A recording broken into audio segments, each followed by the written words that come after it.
Buen día. En este video vamos a tratar el tema del desarrollo embrionario del sistema nervioso central.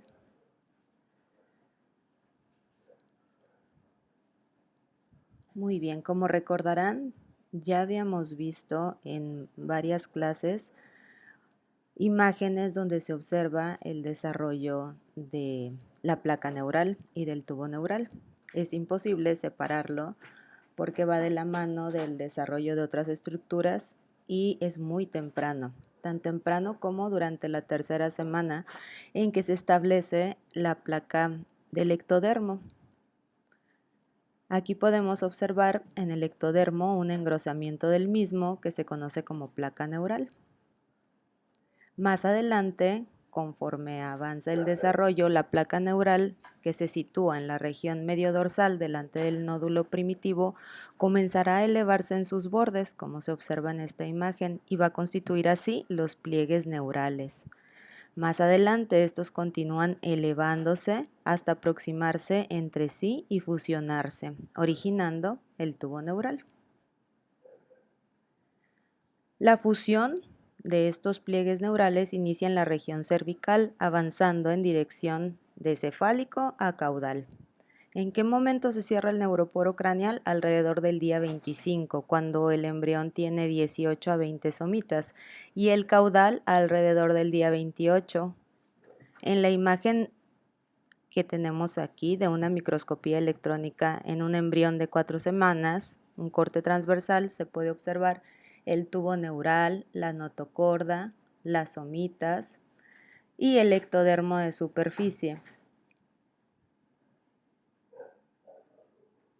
Alrededor del día 18, en una etapa de embrión presomita tardío, como se observa en esta imagen, de color azul, el borde cefálico de la placa neural, se puede observar cómo se alarga rápidamente, se constituyen las somitas, continúa el alargamiento, inicia el proceso de fusión, de cierre, desde la región cervical hacia la caudal, y permanecen abiertos hacia el día 23 aproximadamente el neuroporo craneal y el neuroporo caudal. El sistema nervioso en formación en este momento va a comunicar con la cavidad amniótica a través de los neuroporos craneales y dorsales.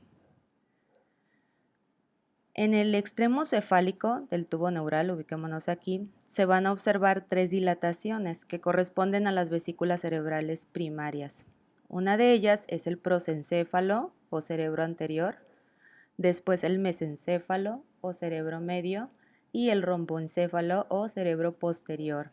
Este al mismo tiempo produce 2 pliegues, uno cervical, donde se une con la médula espinal más caudalmente, y uno cefálico en su unión con el cerebro medio o mesencéfalo. Hacia la semana 5, las vesículas cerebrales primarias se diferencian hacia 5 secundarias. Así el prosencéfalo o el anterior va a originar el telencéfalo y el diencéfalo. El mesencéfalo permanece igual, es separado del metencéfalo por un surco profundo que es el istmo romboencefálico.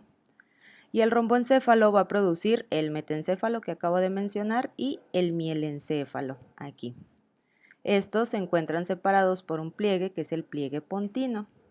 Las principales estructuras que derivan de estas vesículas secundarias son, para el telencéfalo, los hemisferios cerebrales. Aquí. Para el diencéfalo, la vesícula óptica, el tálamo, el hipotálamo y la hipófisis. Para el mesencéfalo, los colículos anteriores, que es visual, y los posteriores, que son auditivos. El metencéfalo va a originar al cerebelo y al puente. El mielencéfalo a la médula oblonga.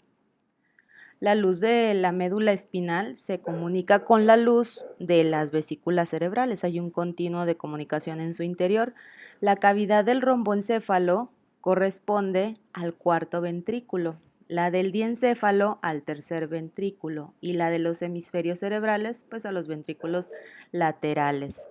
La luz del mesencéfalo va a conectar con el tercero y cuarto ventrículo en unas regiones que se estrechan y se conocen como acueducto de Silvio. Los ventrículos laterales se comunican con el tercero a través de los agujeros interventriculares de Monro. Para el desarrollo de la médula espinal, vamos a hablar primero de las capas del neuroepitelio, del manto y de la marginal.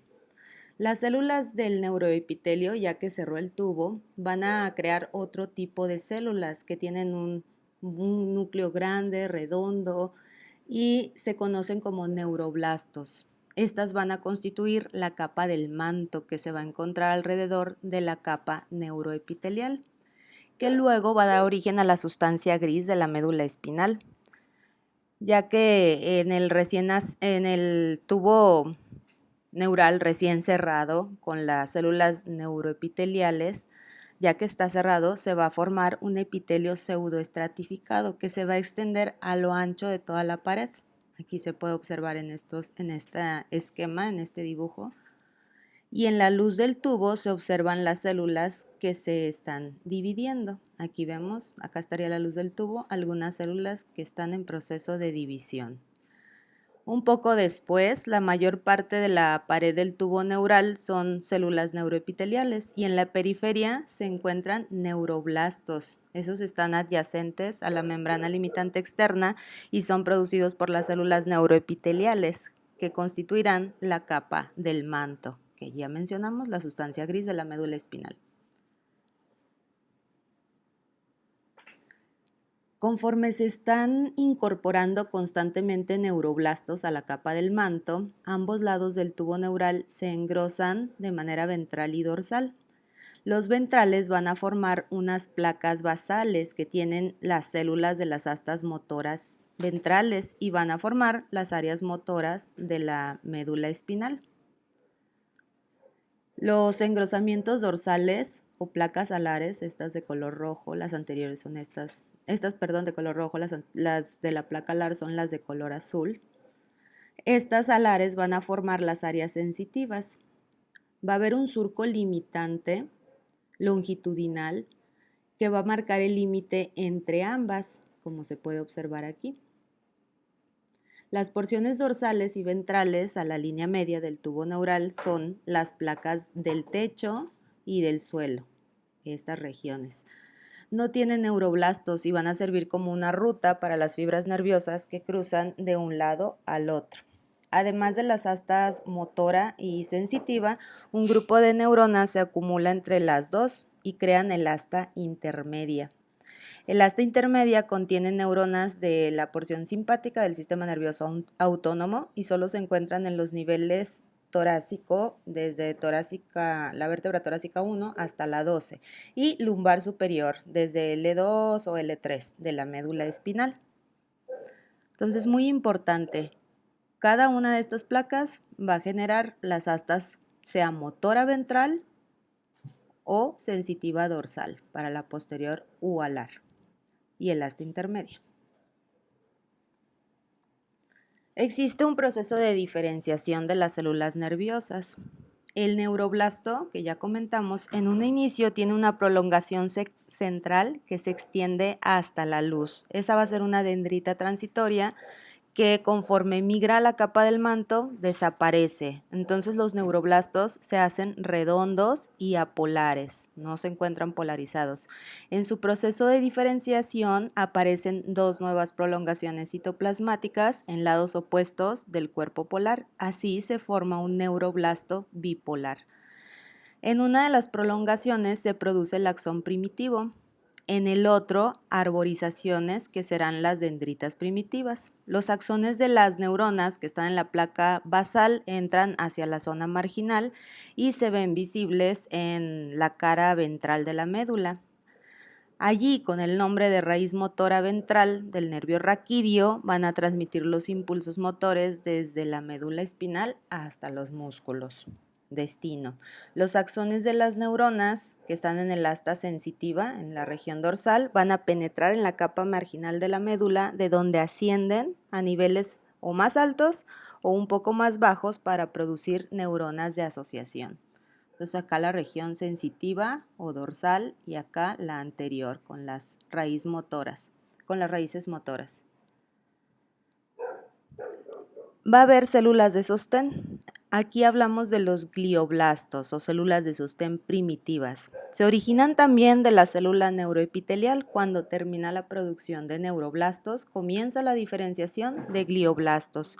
Estos migran hacia capas marginal y del manto, se diferencian hacia astrocitos protoplasmáticos o astrocitos fibrilares. Ambos se sitúan entre los vasos sanguíneos y entre las neuronas y ahí van a tener funciones de sostén y metabólicas.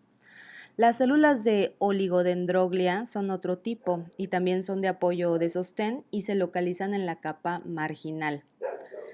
Estas van a formar las vainas de mielina alrededor de los axones que ascienden y descienden en la capa marginal. Ya hacia la segunda mitad del desarrollo aparece un tercer tipo de célula de sostén, que corresponde a las células de la microglía. Estas son células fagocíticas que derivan del mesénquima vascular, cuando los vasos penetran en el sistema nervioso. En cuanto las células neuroepiteliales dejan de producir neuroblastos y glioblastos, estas se diferencian en células ependimarias y recubren el canal central de la médula espinal. ¿Cómo se diferencian las células de la cresta neural? Conforme se está elevando los pliegues de la placa neural, un grupo de células aparece en cada borde, esta región aquí de azul claro, y corresponden a la cresta de los pliegues neurales. Las células que están en esta región, células de la cresta neural, son de origen ectodérmico y podemos aquí observar cómo conforme se cierra el tubo neural, se unen las regiones de las crestas neurales y comienza una migración que indican aquí las flechas, migración de estas células de la cresta neural hacia diferentes destinos. Aquí pues se podría observar en microscopía electrónica esta misma imagen con la migración de las células en un inicio, de las células de la cresta neural. Después estas células migran lateralmente y dan origen a los ganglios sensitivos espinales y craneales, de los nervios raquídeos y de algunos otros tipos de células. Conforme avanza el desarrollo, los neuroblastos de los ganglios sensitivos originan dos prolongaciones. Las que crecen en el centro penetran en la porción dorsal del tubo, aquí, en la porción dorsal del tubo, donde terminan en el asta dorsal o ascienden por la capa marginal hacia uno de los centros superiores del cerebro. Estas prolongaciones en conjunto se conocen como la raíz sensitiva dorsal del nervio raquídeo. Las que crecen en la periferia se unen a fibras de la raíz motora ventral y participan en la formación del tronco del nervio raquídeo. Ya con el tiempo van a terminar en los órganos receptores sensitivos. Y así es como los neuroblastos de los ganglios sensitivos que proceden de las células de la cresta neural originan las neuronas de la raíz dorsal. Ustedes recordarán que ya se había tocado el tema de cuáles son los derivados de las células de la cresta neural. Y aquí está un recordatorio para que lo tengan presente, que además de crear los ganglios sensitivos, las células de la cresta neural se pueden diferenciar en neuroblastos simpáticos, en células de Schwann, células de pigmento o melanocitos, en odontoblastos, en meninges, mesénquima de arcos faringeos, etc. Bueno, ¿y qué ocurre a nivel del nervio raquídeo con la diferenciación? Las fibras motoras que aparecen hacia la semana 4 y que provienen de neuronas de las placas basales o de las astas ventrales de la médula espinal, se juntan y forman las raíces de los nervios ventrales. Las raíces de los nervios dorsales contienen fibras sensitivas y se originan en las neuronas de los ganglios de la raíz dorsal. Las prolongaciones de estos ganglios forman haces que entran al asta dorsal de la médula. Del otro lado, sus prolongaciones terminales se unen a las raíces de los nervios ventrales y forman el nervio raquídeo. Por eso, las fibras de la raíz dorsal tienen inervación sensitiva, las de la raíz ventral, inervación motora, y los nervios raquídeos, tanto fibras sensitivas como motoras. Enseguida, los nervios raquídeos se van a dividir en una rama ventral y una rama dorsal. La rama primaria dorsal inerva los músculos, la musculatura axial dorsal, las articulaciones vertebrales y la piel de la espalda. Y la ventral inerva las extremidades, la pared del cuerpo y forma los grandes plexos, el plexo nervioso braquial y el lumbosacro. A nivel de mielinización, cada célula de Schwann mieliniza solo un axón de los nervios periféricos. Aquí estamos. Se originan en células de la cresta neural, como ya habíamos mencionado, migran a los axones, ahí se enrollan y producen la vaina de neurilema. Por otro lado, la vaina de mielina que rodea las fibras nerviosas se origina de las células de oligodendroglia. Un oligodendrocito puede mielinizar hasta 50 axones, a diferencia de lo que ocurre con la célula de Schwann. La mielinización se da por ahí del cuarto mes de gestación. Ocurre depósito de mielina y se enrolla la membrana de las células de Schwann alrededor del axón y hasta se pueden observar blanquecinas estas fibras por ese depósito de mielina. Algunas fibras motoras que descienden de los centros superiores del cerebro hacia la médula espinal no se mielinizan antes del primer año de vida postnatal. Los tractos del sistema nervioso se mielinizan conforme comienzan a funcionar. La médula espinal ya formada va a tener cambios posicionales durante el tiempo. Hacia el tercer mes de vida intrauterina se encuentra a lo largo de todo el embrión. Los nervios raquídeos van a cruzar los agujeros intervertebrales en el lugar donde se originaron. La columna vertebral y la dura madre se van a ir alargando más rápido que el tubo neural, por lo que la médula espinal se va a localizar en niveles más altos. Este crecimiento desproporcionado va a desplazar de manera oblicua las raíces dorsal y ventral de los nervios raquídeos, desde su origen de la médula hasta su nivel correspondiente en la columna vertebral. Al nacer, va a localizarse aproximadamente en el nivel lumbar 3, la médula espinal. La dura madre va a permanecer unida a la columna vertebral a nivel del coxis. En el adulto, la médula se localiza entre el nivel L2, L3 y el saco dural y el espacio subaracnoideo hasta el nivel sacro 2. Al final de la médula espinal hay una extensión de la pía madre que cruza la dura madre y reviste el nivel sacro 2 y se extiende hasta el coxis. ¿Qué es esto? Es el filum terminal. Este va a marcar la ruta de involución de la médula y además le da sostén, porque es una parte que está revestida por la dura madre, que se extendió desde S2 al coxis, y ahí constituye el ligamento coxigio, por eso hablamos de que le da sostén. Las raíces dorsal y ventral de los nervios raquídeos que están debajo del extremo terminal de la médula en L2 y en L3 van a constituir la cola de caballo.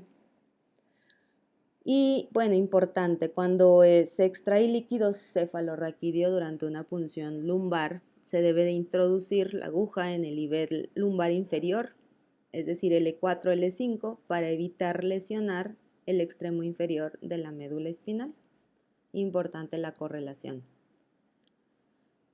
¿Y cómo se da todo este proceso de diferenciación a nivel de la médula espinal? Pues por una regulación molecular muy especial. En las regiones sensitiva y motora de la médula espinal va a haber gradientes de concentración de miembros de la familia de TGF-beta que son secretados en el tubo neural dorsal, así como niveles de sonic hedgehog que es secretado en la notocorda y en la placa del suelo. Vamos a ver, primero, las proteínas morfogénicas óseas BMP4 y 7 se secretan en el ectodermo suprayacente al tubo neural en esta región. Esto va a inducir a un segundo centro de señalización en la placa del techo.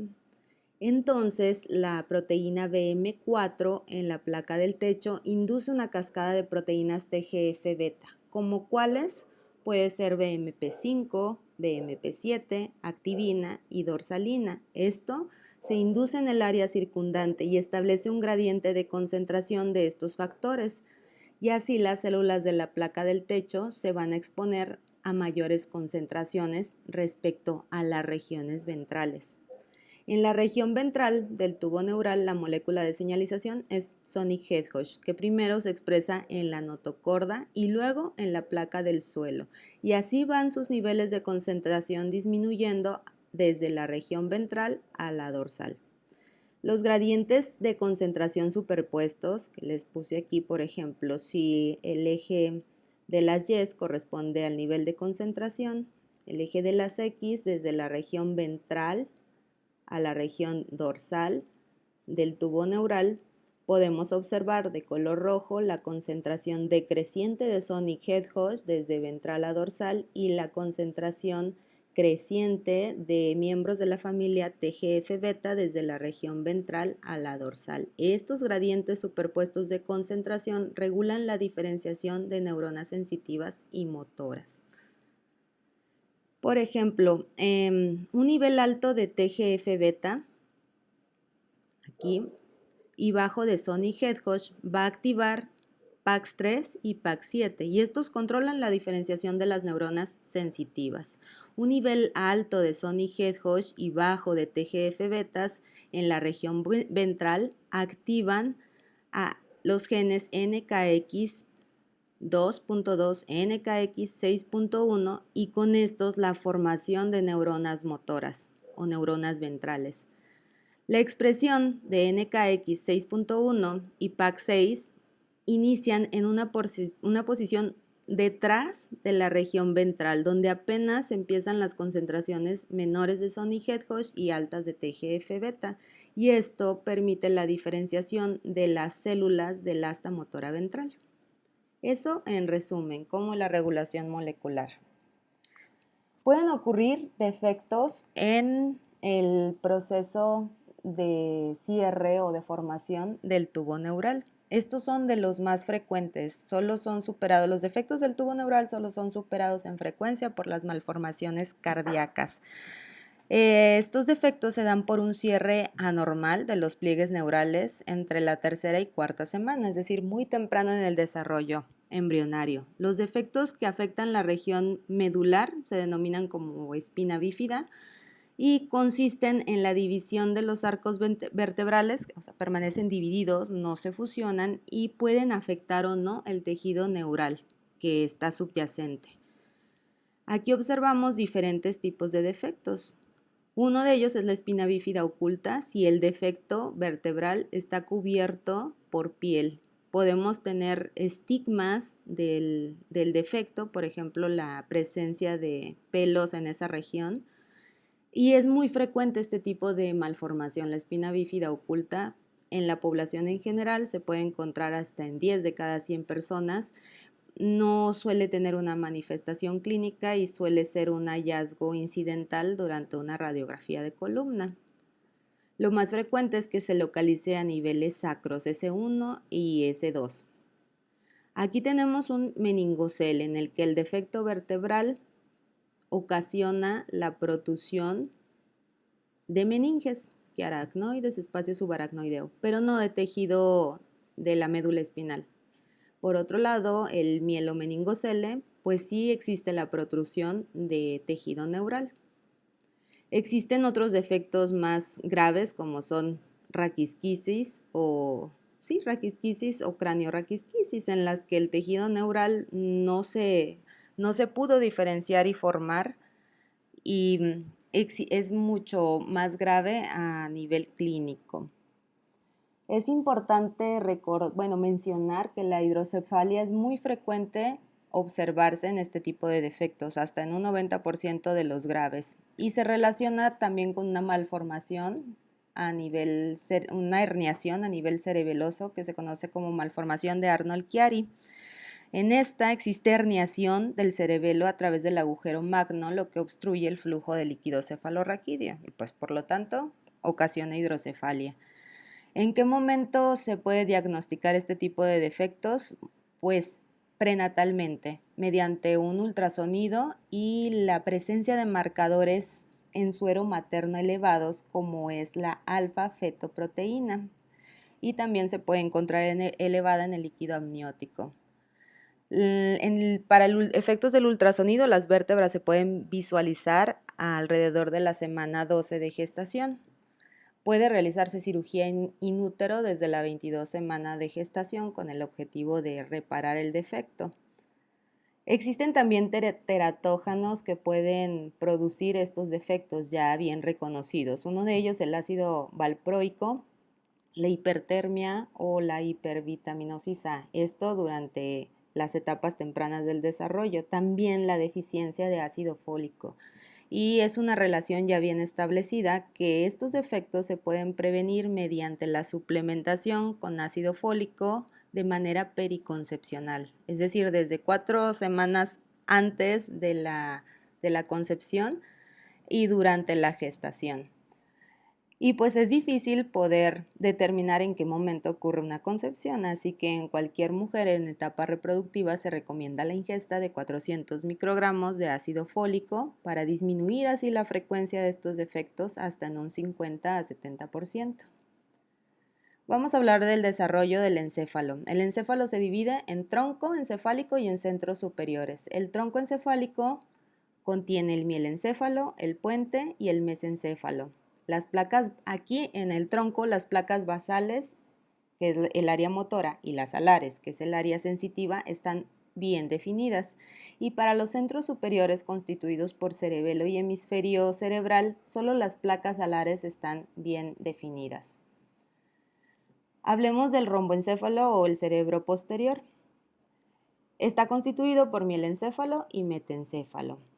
El mielencéfalo es la parte más caudal de las vesículas cerebrales. Da origen, como ya habíamos comentado, a la médula oblonga, que es la zona entre el encéfalo y la médula espinal. Y el metencéfalo se extiende desde el pliegue pontino hasta el istmo romboencefálico. Se caracteriza por unas placas basales y alares, como ya habíamos comentado, muy bien definidas, y da origen a cerebelo y a puente. Vemos aquí en semana 6 cómo se constituye. Aquí observamos bien definidas las placas alares, la placa basal, y hacia la semana 8 en una visión lateral. Aquí está el pliegue pontino que les comenté, el istmo romboencefálico y el mielencéfalo con la médula oblonga. Respecto al mielencéfalo, existe la formación a este nivel de los grupos nucleares en las placas basales y alares, placa basal, placa alar. En estas flechas se indica la ruta que siguen las células de la placa alar hacia el complejo nuclear olivar. En el mielencéfalo se pueden ver las placas basales separadas por el surco limitante.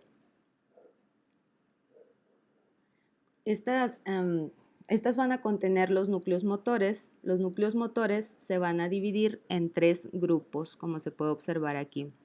El eferente somático medio, el eferente visceral especial intermedio y el eferente visceral general lateral. El grupo eferente somático va a contener las neuronas motoras y estas son la continuación cefálica de las células del asta anterior. Este grupo se extiende hasta el mesencéfalo y ahí recibe el nombre de columna motora eferente somática. El mielencéfalo incluye neuronas del nervio hipogloso, que es el par craneal número 12, que inerva la musculatura de la lengua. Y en el metencéfalo y el mesencéfalo, la columna tiene neuronas de los nervios motor ocular externo, del troclear y del motor ocular común, respectivamente, que inervan la musculatura del ojo.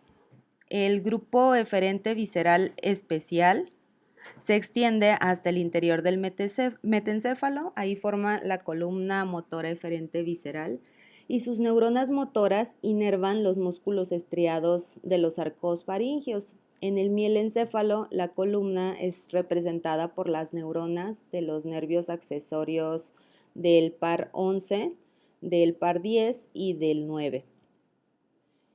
El eferente visceral general aquí contiene las neuronas motoras que inervan la musculatura involuntaria del aparato respiratorio, del intestino y del corazón. La placa alar, por otro lado, tiene 3 grupos de núcleos sensitivos de transmisión.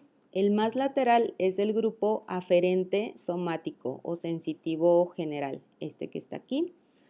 Y este recibe las sensaciones de dolor, de temperatura y de tacto que proceden de la faringe a través del glosofaringio. El grupo intermedio, también llamado aferente especial, visceral especial, recibe los impulsos de las papilas gustativas de la lengua, del paladar, de la bucofaringe, de la epiglotis y del nervio vestibulococlear, que es para la audición y el equilibrio. El grupo medio o eferente visceral general va a recibir aquí la información proveniente del tracto gastrointestinal y del corazón. La placa del techo en el mielencéfalo consta de una sola capa de células ependimarias. Estas van a estar recubiertas por un mesénquima vascular, que es la pía madre. La combinación de estas dos, de las células ependimarias y del mesénquima vascular, se conoce como la tela coroidea. Conforme existe una proliferación muy activa a nivel del mesénquima vascular, se originan varias invaginaciones saculares que se proyectan hacia adentro de la cavidad ventricular y estas invaginaciones forman el plexo coroideo, que va a producir líquido cefalorraquídeo. A nivel del metencéfalo tenemos los dos componentes que son cerebelo y puente. El cerebelo es el centro que coordina la postura y el movimiento y el puente es una vía para las fibras nerviosas entre la médula espinal y las cortezas cerebral y cerebelosa. Aquí tenemos también las placas basales, como aquí vimos en mielencéfalo. Bien, en metencéfalo tenemos placas basales y estas contienen 3 grupos de neuronas motoras. Una de ellas es el grupo de neuronas del grupo eferente somático, el más medio, y de aquí se origina el núcleo para el nervio abdúceno, par craneal número 6. Después tenemos el eferente visceral especial, que contiene los núcleos para los nervios trigémino y facial, que inervan las musculaturas de los arcos faringeos 1 y 2. Después tenemos el grupo eferente visceral general, cuyos axones inervan glándulas submandibular y sublingual. La capa marginal de las placas basales del metencéfalo se expande y crea el puente, lugar donde las fibras conectan corteza y región cerebelosa con la médula. El puente también contiene unos núcleos, los núcleos pontinos. Estos se originan en las placas alares de metencéfalo y mielencéfalo. Por otro lado, las placas alares del metencéfalo incluyen 3 núcleos sensitivos: el aferente somático lateral, el aferente especial y el aferente visceral general. Muy bien, y todo esto lo podemos resumir en esta tabla con el tipo de fibras, si es eferente somática, eferente visceral o aferentes, el tipo de inervación que tienen, las estructuras que inervan, los nervios craneales que contienen, las fibras de nervios craneales que contienen y su ubicación.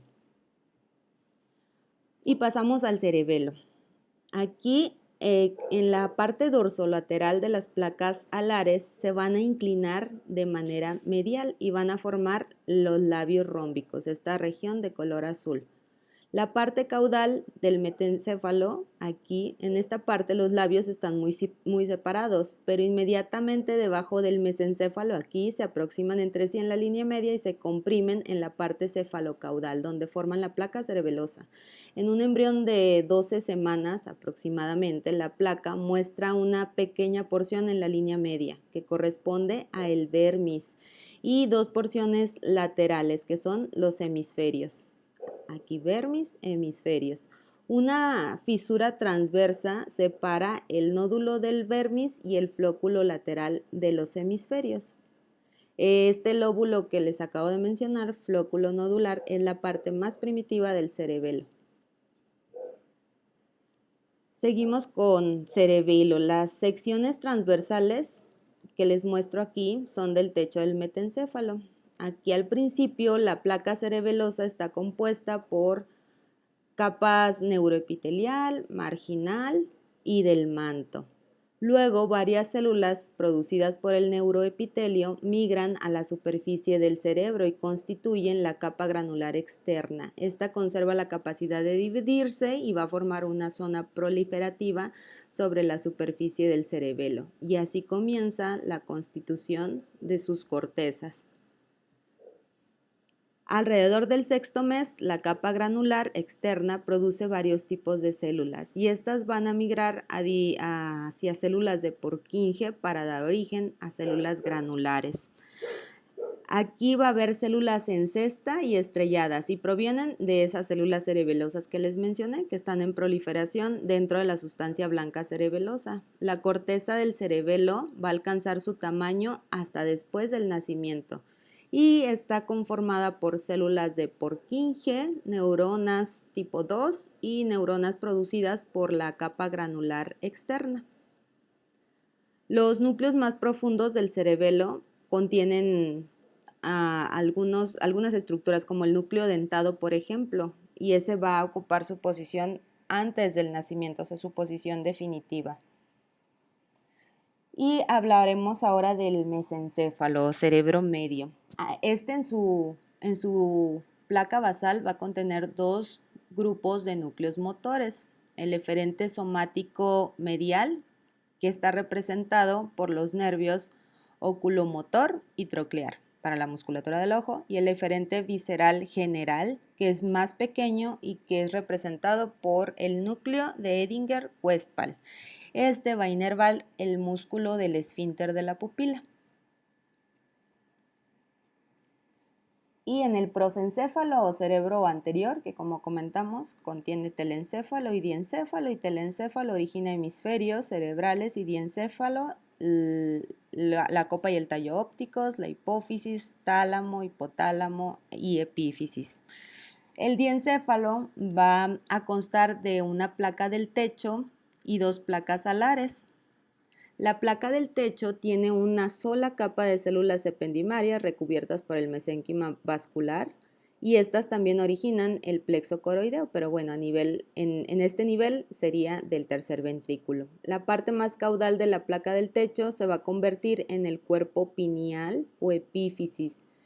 Este en un principio aparece como engrosamiento epitelial en la línea media, pero ya más adelante, como alrededor de la séptima semana, forma una evaginación. Con el tiempo se vuelve en un órgano sólido que está sobre el techo del mesencéfalo aquí, y en el adulto se calcifica y luego sirve como una referencia topográfica durante las imágenes del cráneo, los estudios de imagenología como una radiografía. En las placas alares se van a formar las paredes laterales del diencéfalo. Aquí el surco hipotalámico va a dividir la placa en una región dorsal que va a constituir el tálamo y una ventral que va a constituir el hipotálamo. Producto de una activa proliferación, el tálamo se proyecta dentro de la luz del diencéfalo.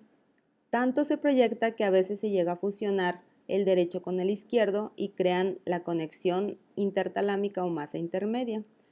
El hipotálamo, en donde se origina la porción inferior de la placa alar, se diferencia en áreas nucleares que van a controlar funciones viscerales como son el sueño, la digestión, la temperatura corporal y la conducta emocional. Y uno de los grupos, el cuerpo mamilar, va a producir una protuberancia en la superficie ventral del hipotálamo.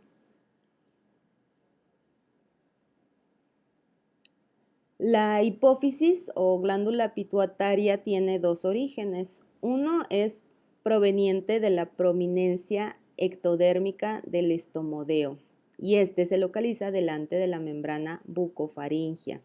Alrededor de la tercera semana de vida, la bolsa de Rathke aparece como una evaginación de la cavidad oral. A este nivel nos colocamos y crece dorsalmente hacia el infundíbulo. El infundíbulo es el otro origen de la glándula pituitaria y es una extensión descendiente aquí del diencéfalo.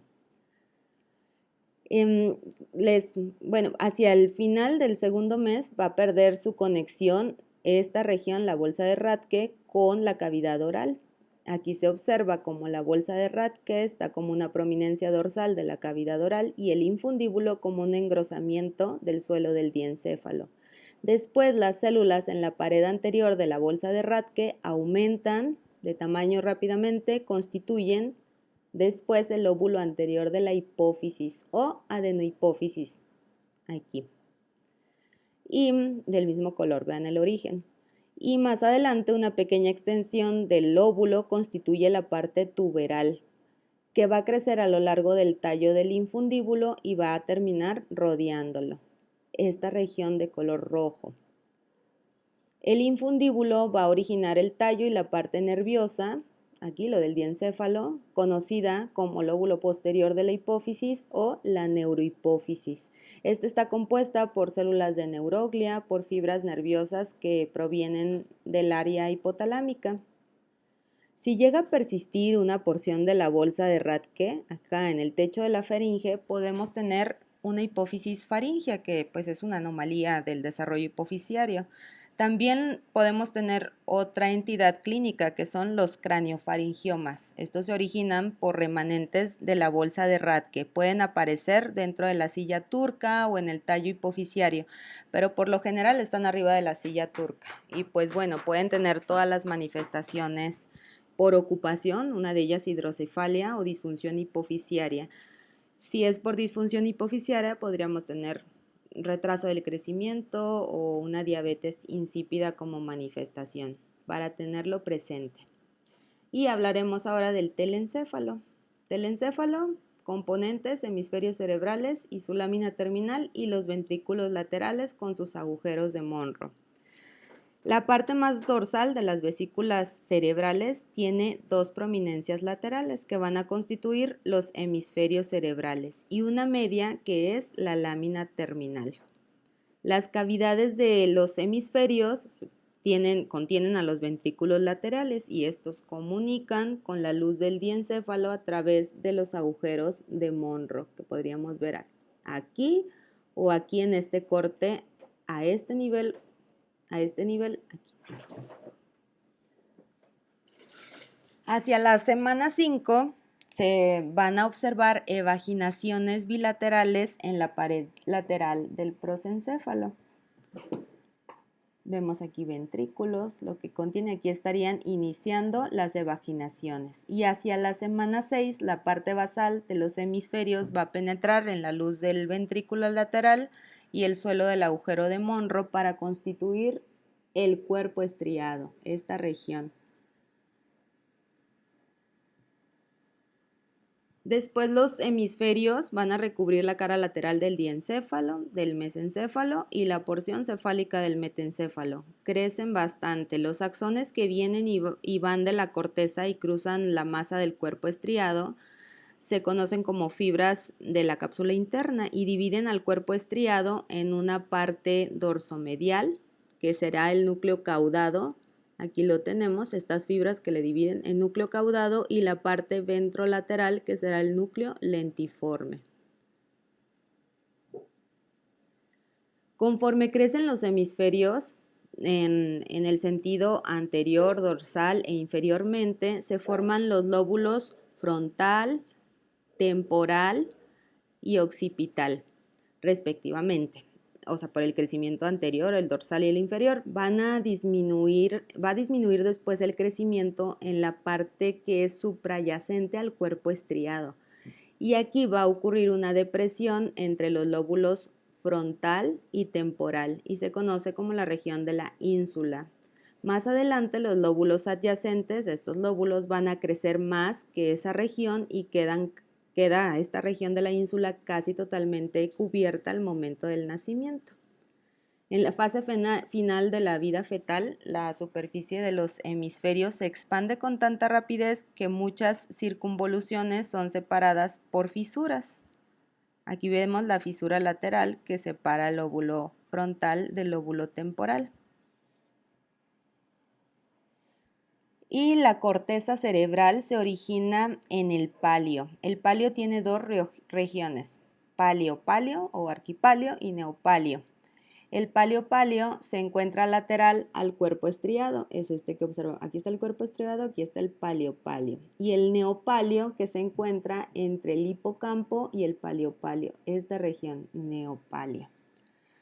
Al nacer la corteza tiene un aspecto como estratificado y eso es por la diferenciación que se da de las células en capas. La corteza motora va a tener una gran cantidad de células piramidales y las áreas sensitivas tienen células granulares. Va a ocurrir esta diferenciación de la corteza cerebral por una interacción del tipo epitelio-mesénquima que va a guiar la diferenciación del sistema olfativo. La interacción se da entre las células de la cresta neural y el ectodermo de la prominencia frontonasal y así crea las placodas olfatorias. Las placodas olfatorias contienen células que se diferencian en neuronas sensitivas del epitelio nasal. Vemos aquí cómo está la prominencia nasal media conectada con una interrupción de la membrana coronasal más adelante y que se separa hacia la semana 7. Vemos aquí constituye el paladar primario, aquí ya el bulbo olfatorio con estas conexiones y más adelante más definido el bulbo olfatorio. El epitelio nasal va a contener axones que van a estar creciendo y van a entrar en contacto con las neuronas secundarias de los bulbos olfatorios que están en desarrollo, estas. Luego se alargan los bulbos y los tractos olfatorios de las neuronas secundarias y así constituyen el nervio olfatorio. Entre las células de la cresta neural y el suelo del telencéfalo se va a producir la región del bulbo olfatorio. Y las comisuras que constituyen también parte del telencéfalo. Estas son unos haces de fibras que van a cruzar la línea media y se conectan con mitades derecha e izquierda de los hemisferios cerebrales. La comisura anterior contiene fibras que conectan el bulbo olfatorio y las áreas cerebrales de un hemisferio con las del lado opuesto. La comisura hipocampal o del fondo del saco contiene fibras del hipocampo, van del hipocampo al cuerpo mamilar y al hipotálamo. Y el cuerpo calloso, alrededor de la semana 10 se puede observar su constitución, contiene áreas no olfatorias de las cortezas cerebrales derecha e izquierda. Entonces esto constituye las comisuras. Aparte de estas 3 comisuras que mencioné, que se desarrollan en la lámina terminal, aparecen otras 3. Una de ellas es la comisura posterior, la comisura avenular y el quiasma óptico. El quiasma óptico corresponde a fibras de las mitades mediales de la retina. El líquido cefalorraquídeo va a ser producido por los plexos coroideos ventriculares, normalmente una producción por día de 400 a 500 mililitros. ¿Y cómo es su circulación? De los ventrículos laterales se dirige a través de los agujeros interventriculares hacia el tercer ventrículo, de ahí a través del acueducto de Silvia hacia el cuarto ventrículo y de ahí hacia el conducto raquídeo. O, si no se va al conducto raquídeo, se dirige por las aberturas media y lateral al espacio subaracnoideo. Función: amortigua el cerebro, le da sustento, evita la compresión de los nervios craneales que de él surgen. Y respecto a la regulación molecular del desarrollo cerebral, pues se da de manera muy temprana durante la estructuración anteroposterior del embrión en etapa de gastrulación e inducción neural, mediante los genes de la familia Hox u homeobox. Estos se secretan a nivel de la notocorda, de la placa precordal y de la placa neural, región de la placa neural. Estos genes homeobox se expresan en unos patrones superpuestos a nivel del ADN de región 3' a 5'. Y estos patrones determinan límites específicos de los rombómeros que se localizan a nivel del romboencéfalo. Pues aportan un valor posicional a lo largo del eje anteroposterior del romboencéfalo y ahí determinan la identidad de cada rombómero. Tenemos 8 rombómeros y especifican las estructuras que de ellos deben de derivar. El ácido retinoico participa en el control de la expresión de estos genes homeobox. Si existe ácido retinoico de más en la parte anterior, puede ocasionar que más rombómeros craneales se diferencien en tipos más caudales. Por otro lado, si falta ácido retinoico, se va a producir un romboencéfalo pequeño. También los genes que se encuentran de homeobox en la región 3' son más sensibles al ácido retinoico que los que están en región 5'. Aquí podemos observar de diferentes colores diferentes miembros de la familia de genes homeobox para la especificación en dirección anteroposterior de cada uno de los rombómeros, que serían estos del 1 al 8. Para el 2, el más importante, el homeobox A2, y así sucesivamente. Más de la regulación molecular. Bueno, en la fase de placa neural, LIM1, esta molécula se va a expresar en la placa precordal y otro gen, el OTX2, en la placa neural. Estos van a especificar áreas del prosencéfalo y del mesencéfalo, respectivamente. Aparecidos ya los pliegues neurales y los arcos faringios, el gen OTX1, el gen EMX1 y EMX2 se van a expresar en mesencéfalo y prosencéfalo y así identifican especifican esas identidades, las de esas áreas. Ya que se establecen los límites en la región de la placa neural, se van a observar dos centros de organización. Uno de ellos es la cresta neural anterior, aquí de color morado. Se encuentra en la unión del borde craneal de la placa neural con el ectodermo no neural, que es este azul. Y otra es la del istmo, que se encuentra entre el romboencéfalo y el mesencéfalo, acá. En ambos sitios, la molécula principal es FEGF8, esta que vemos aquí, el factor de crecimiento de fibroblastos tipo 8, secretada en esta región. Esta va a inducir la expresión del gen FOXG1 en el neuroectodermo adyacente en esta región. FOXG1 va a regular el desarrollo del telencéfalo o de los hemisferios y la especificación regional dentro del prosencéfalo. Por eso aquí tenemos PR de prosencéfalo, incluido telencéfalo basal y la retina. Sony-Hedgehog va a ser secretado por la placa precordal, esta región, y por la notocorda, esta región de color amarillo. Y Sony-Hedgehog va a inducir la expresión del gen NKX2.1. Esta región de color verde indica su expresión. Este va a controlar el desarrollo del hipotálamo. BMP4 y 7, estas proteínas morfogénicas óseas, van a ser secretadas por el ectodermo no neural adyacente, por eso el color azul, todo el ectodermo no neural, y van a controlar la estructuración dorsal del cerebro, del mesencéfalo y del romboencéfalo. En el istmo, que es la unión entre mesencéfalo y romboencéfalo, aquí FGF8 de color morado se expresa e induce la expresión de unas moléculas N1 y N2 o en Grailed 1 y 2.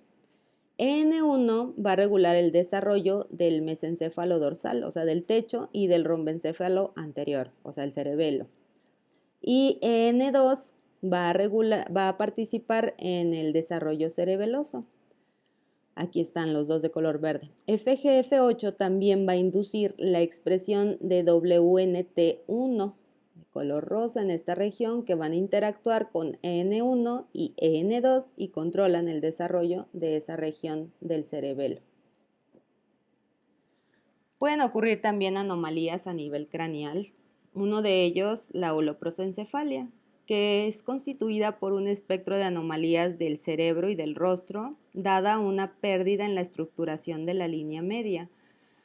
Puede ser por diferentes causas. Algunas de las genéticas pueden ser mutaciones en los genes que le regulan, como Sony-Hedgehog, SIG3, SIG2, de la dihidrocolesterol reductasa 7 y TGIF.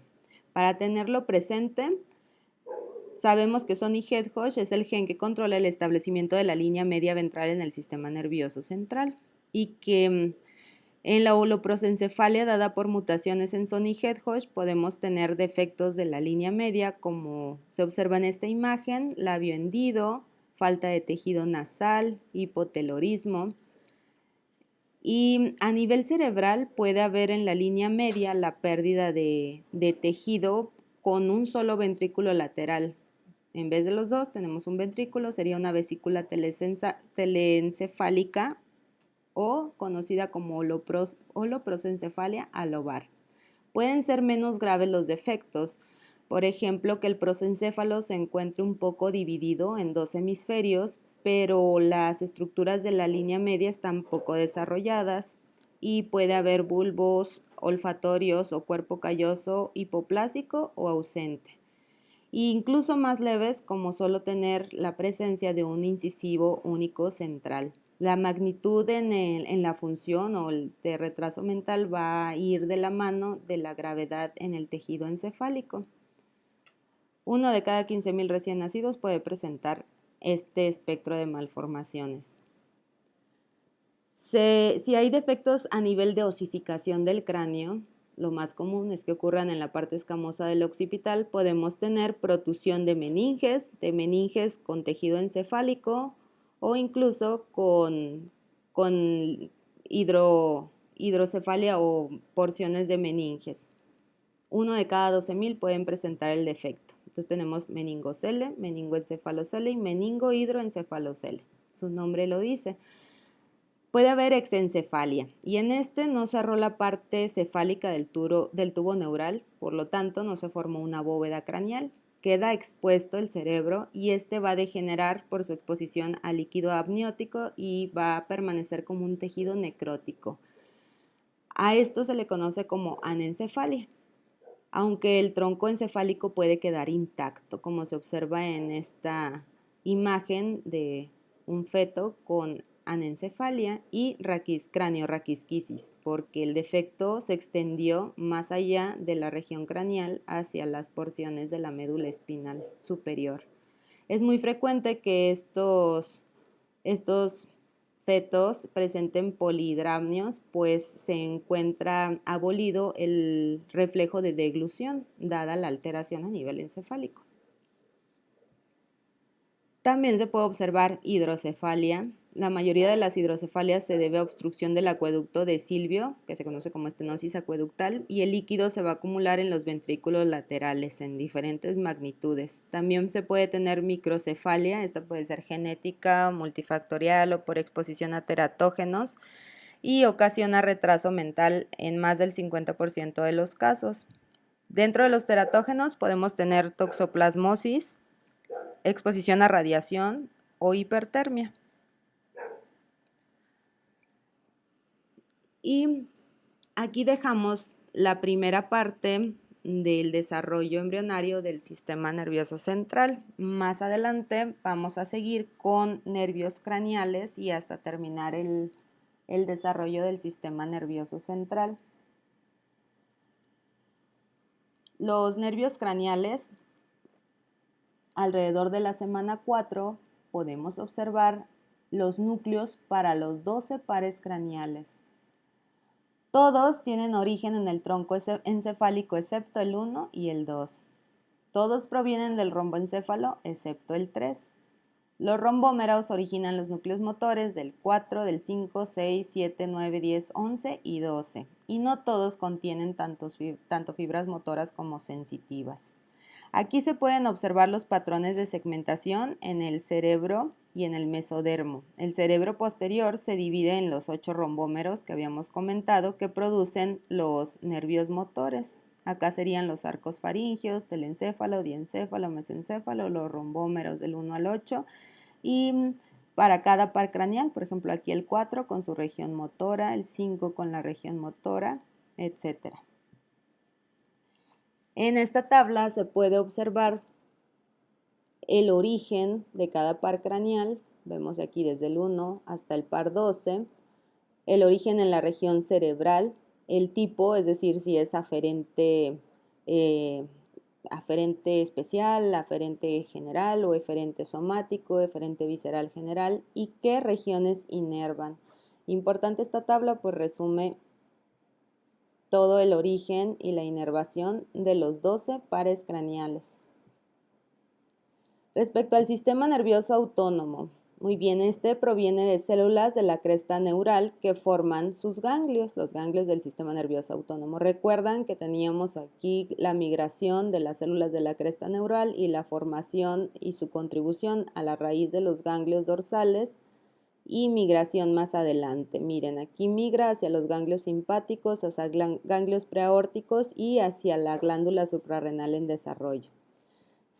Los componentes del sistema nervioso autónomo son simpático y parasimpático. Es un sistema de dos neuronas que tiene fibras pre- y postganglionares. Respecto al sistema nervioso simpático, las preganglionares se originan en las astas intermedias de la médula espinal, desde el nivel torácico 1 hasta el lumbar 2, y las postganglionares desde los troncos simpáticos y ganglios paravertebrales o preaórticos. En este diagrama, que pueden ver mejor en su libro, se muestra el componente simpático del sistema nervioso autónomo, cómo se origina en columnas o en el asta de las células intermediolaterales de la médula espinal, desde el nivel torácico 1 hasta el nivel lumbar 2. Aquí alojan los cuerpos de las neuronas preganglionares.